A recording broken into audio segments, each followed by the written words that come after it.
Good morning po. Tayo po'y mag-aral ng salita ng Diyos.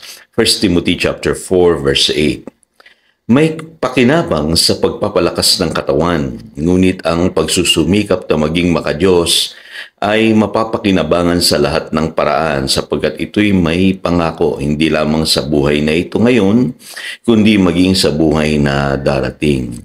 The importance of training for godliness. At dito may binabanggit si Apostle Paul na mahalaga po yung pagsusumikap o pagsasanay nating maging makadiyos. Sa 1 Timothy chapter 4 verse 8, ang tawag po diyan ay training for godliness. At ang sabi rin dito sa 2 Timothy chapter 3 verse 16 and 17, meron pong tinatawag na training in righteousness. So, napakahalaga po nito mga kapatid, kasi sa pamamagitan po ng training for godliness ay sabi ni Apostle Paul ay mapapakinabangan natin ito sa lahat ng paraan, hindi lamang sa buhay na darating, kundi sa buhay natin ngayon. May reward po ito sa buhay natin ngayon. Ngayon, siguro familiar kayo sa ganitong senaryo, o maaaring kayo itong tinutukoy ko.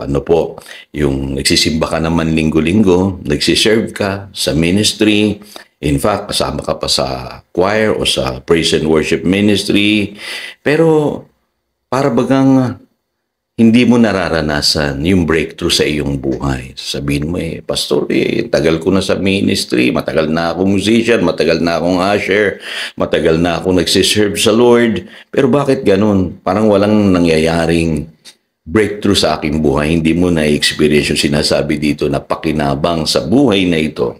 Na pwedeng maranasan ng mga taong nagsasanay sa katuwiran o nagtitrain for godliness. In fact, yung iba pa nga sa atin, sa halip na makawin ng ibang tao, na-o-offend pa natin sa ating mga kinikilos o sa ating mga gawi. Kaya, maring ikaw ito kapatid, tagal mo na sa church, babad na babad ka na sa church, Sunday after Sunday, nandurong ka, pero parang walang nangyayari sa iyong buhay. Well, sasabihin ng iba sa inyo, Pastor, paano mo nalaman yan? Kasi ganyan din ako dati. Nauna sa akin yung pagdilingkod. Akala ko porke nagdilingkod na ako sa Lord, bahagi ako ng music team, okay na. Pero hindi ko na-experience yung breakthrough. Kasi mas mahalaga pala na maunawaan natin na kaya tayo pumupunta sa church ay hindi lamang para mag-serve, mag-perform, or sabihin na natin gumawa ng mga gawain sa Panginoon. Pumupunta tayo sa church, para tayo po ay ma-build up spiritually, Kailangan lumakas tayo muna bago tayo maglingkod.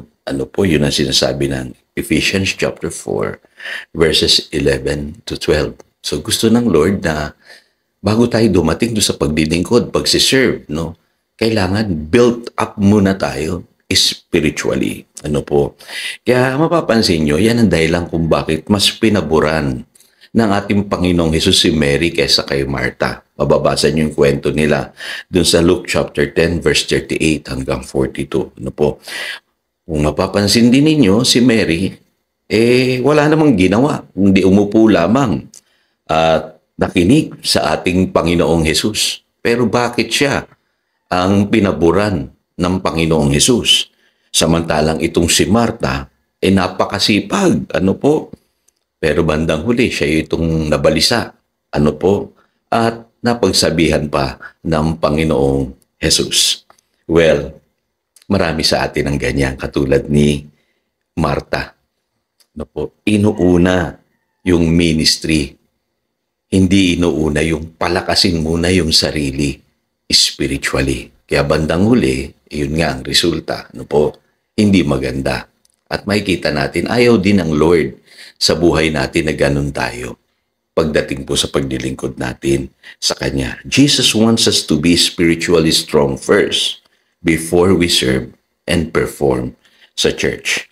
Kaya mapapansin nyo, napakahalaga ng training for godliness. Kasi dito tayo pinalalakas ng Panginoon muna. Ano po? At may requirement po yan. Unang-una po kailangan yung preparation of the heart.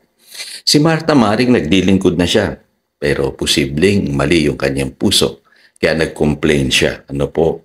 Maaring ikaw sa ministry, lagi kang nasa stage. Ano po? Or sabihin na natin, ang dami mong hinahawakang ministeryo. Mag-iingat ka kapatid. Kapag hindi tama ang iyong puso, baka matulad ka kay Martha. Ano po? Pangalawa, mapapansin nyo, ito yung paulit-ulit na sinasabi ni Pastor. Ang isa sa requirement sa training for godliness ay kailangan meron kang love for the word. John chapter 14 verse 21. Pansinin nyo, kaya pinabura ng ating Panginoong Jesus si Mary dahil nakikinig siya sa paanan ng ating Panginoong Jesucristo. Mas prioritize niya muna yung Word of God. Ano po? Naalala ko nung araw, nasa music team pa ako. Napupuna ako yung mga musician, magaling mag-perform, magaling tumugtog. Pero pagka Word of God na, isa-isa silang umaalis. Kaya ginawa ko pong requirement dun sa aking mga musician. Pag kami nagsisermon na, kailangan nakaupo kayo sa harap, nakikinig na salita ng Diyos.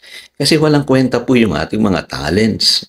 Walang kwenta yung ating performance kung wala naman tayong pag-ibig sa salita ng Diyos. Ano po? At pangatlo, yung training for godliness requires spiritual discipline.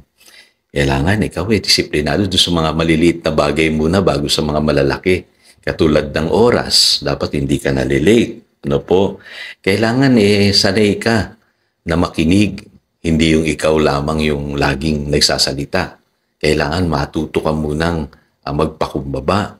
At higit sa lahat, sa Biblia po, napakahalaga po na ikaw po ay ma-mentor bago ikaw ang magturo. Kaya alam niyo po, ang discipleship it requires dedication. Diyan tayo pinapadaan muna ng Lord, ano po, para mahasa yung ating puso, ma-inlove tayo sa salita ng Diyos, at ma-develop po yung spiritual discipline.